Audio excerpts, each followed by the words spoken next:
Ang alam ko, binibigay ko lagi yan eh, kasi alam ko matcha-charge ako eh. So, ito lang po yung ano yung hindi naging okay eh, lahat na po pinuntahan ko na po eh. Dito lang po nangyari yan.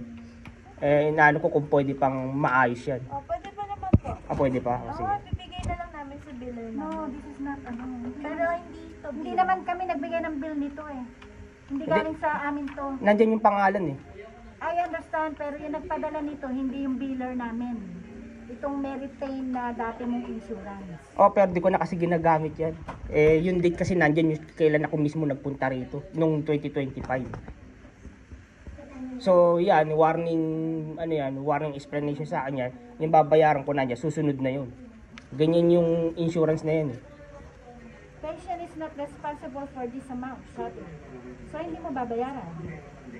Ito nakalagay, this is not a bill. Oo, nakalagay nga dyan pero yung susunod, yun na yung bill ko. Kumbaga yan, explanation lang nila yan tapos susunod, bill ko na talaga. Kasi nakita ko bago yung date eh, kaya pumunta ako dito eh. Nung 2025 lang yan eh. Nung December kasi hindi na po gumagana yan dahil may bago na kaming health insurance. So, kailangan make sure ko na yun na yung gumagana. Kasi pagka ibibill nila sa akin yan. Kasi dapat dito siya tatawag. Para i-explain sa ito. Dapat dito ka sa Meritain tatawag. Pero di ko na ginagamit talaga yun. Ito na talaga. Oo nga, pero dapat ikaw ang tatawag dito. Kasi ina-explain lang nila eh. Yung benefits. Yun sa mga benefits mo lang to. Hindi mo babayaran, wala kang babayaran. Kasi baka babayaran ko na rin yan dahil ganyan sila mag-bill sa akin. Kaya minimake sure ko na na-bill rin. Tawagan mo sila, sabihin mo, kasi nakalagay nga, this is not a bill. Patient is not responsible for this amount. Ibig sabihin, wala kang babayaran. Sana nga ganun. Kasi Kaya nga, tawagan mo sila para tanungin mo na ano. Kasi ano lang to eh, ini-explain lang yung mga benefits mo. kaya ganun nga ini-explain. Pero ang inaano nila, ginamit mo yan. Yung sabihin sa akin ganun. So, kausapin mo sila kung pwedeng baguhin. Kasi Sino ka? Kami kakausap? kasi dyan ako nanggaling eh. Diba nandyan yung date nung 2025.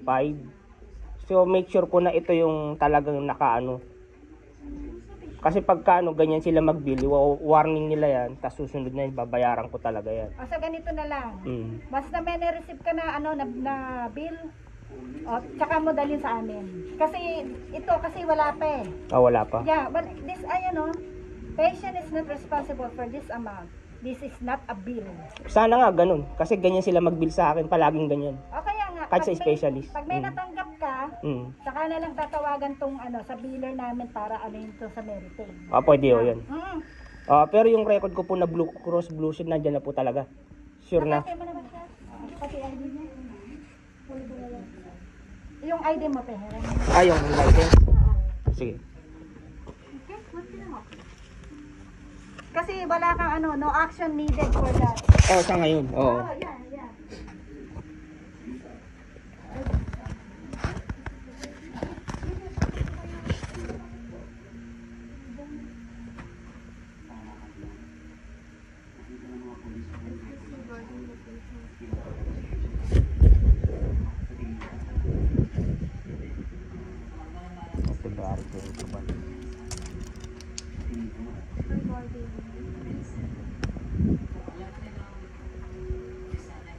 Okay.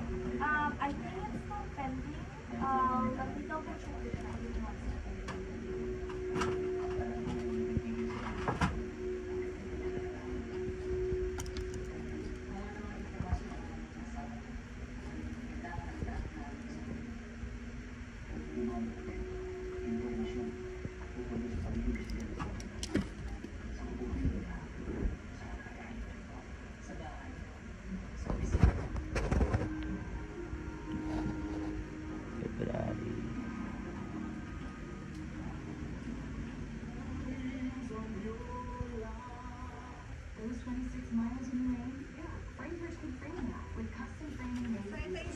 For the whole year yun, ha? Yan na yung talaga insurance. So, baka next year magpapalit, Mm. ano mo na lang ulit sa Sige. Okay?